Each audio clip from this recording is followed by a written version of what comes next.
Pernah nggak sih kamu kepikiran dari mana sebenarnya asal-usul sains dan teknologi modern yang kita pakai sehari-hari sekarang?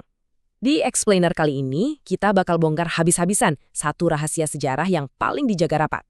Kalau kamu selama ini mikir fondasi dunia modern itu cuma dibangun di Eropa, siap-siap aja. Karena fakta yang bakal kita beda ini benar-benar bakal mengubah cara pandang kamu 180 derajat. Oke, kita langsung masuk ke bagian pertama. Rahasia terbesar abad pertengahan. Kita bakal memutarbalikkan narasi yang selama ini mungkin udah sering banget dicekokin ke kita waktu di kelas sejarah. Coba deh, ingat-ingat lagi soal abad kegelapan atau The Dark Ages. Apa yang langsung terlintas di kepala kamu?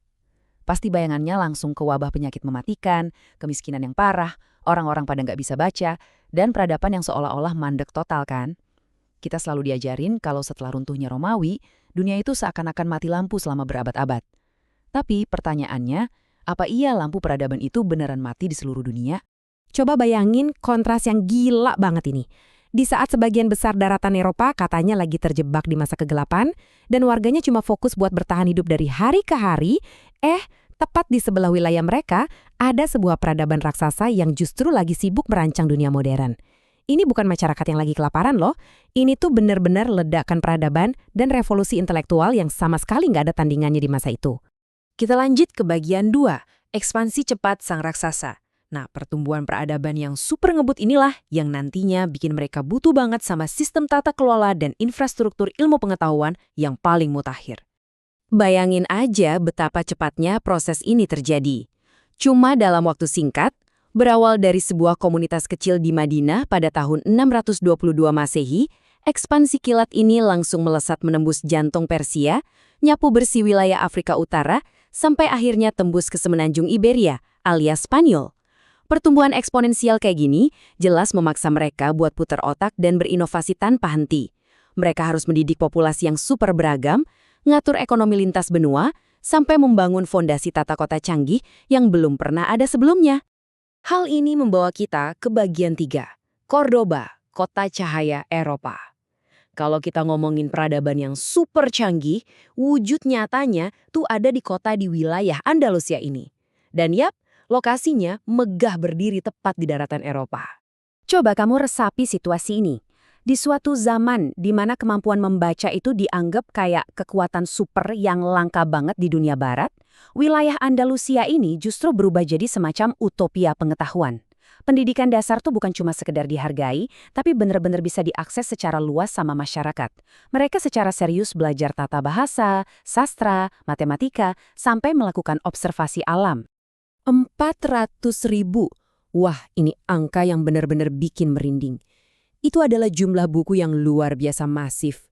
Dan yang bikin lebih syok lagi, koleksi raksasa ini disimpan cuma di dalam satu perpustakaan aja, yaitu perpustakaan kerajaan milik Al-Hakam di Cordoba. Buat perbandingan historis yang nyata nih ya, biara-biara paling gede dan paling bergengsi di wilayah Eropa lainnya pada saat yang sama, paling banter cuma punya beberapa lusin sampai 100-an buku doang. Kebayangkan perbedaannya? Tapi tunggu dulu, Cordoba tuh bukan cuma soal tumpukan naskah kuno loh. Kota metropolitan ini menampung 113.000 rumah penduduk, 73 perpustakaan umum buat warga, dan jalanan beraspal yang kuda dipasangi lampu penerangan buat malam hari. Standar kebersihan, fasilitas medis, dan pendidikannya benar-benar udah kayak fiksi ilmiah deh kalau disandingkan sama kondisi negara-negara tetangga mereka waktu itu. Sekarang kita lompat ke bagian keempat, Baghdad dan revolusi sains. Kalau Cordoba itu permata peradaban di belahan barat, nah ibu kota Abbasiyah yang sangat megah ini beroperasi sebagai mesin pemikir raksasanya di belahan timur. Kamu harus ngebayangin sebuah kota metropolitan super sibuk yang nggak pernah tidur, di mana isinya dipenuhi oleh ilmuwan, filsuf, dan pedagang. Disinilah semua ilmu pengetahuan global, mulai dari karya-karya kuno Yunani, Persia, sampai matematika rumit dari India, dikumpulkan secara besar-besaran, diterjemahkan dengan super hati-hati, dan yang paling krusial dikembangkan berkali-kali lipat buat melahirkan terobosan-terobosan baru. Baghdad itu bukan sekadar pusat administrasi politik ya. Kota ini tuh benar-benar laboratoriumnya dunia. Disinilah lahir sistem rumah sakit umum raksasa yang disebut Bimaristan, yang juga berfungsi ganda sebagai sekolah kedokteran yang super maju.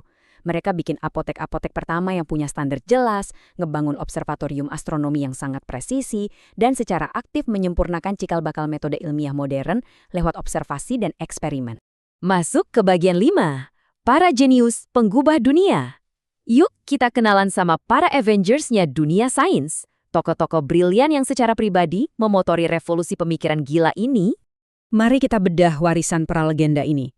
Kita punya Ibnu Sina yang bukunya benar-benar meletakkan fondasi absolut buat dunia kedokteran modern dan dipakai selama berabad-abad. Terus ada Al-Khwarizmi yang merumuskan konsep aljabar. Bahkan kata algoritma yang menjalankan semua teknologi kita hari ini itu diambil langsung dari nama beliau loh.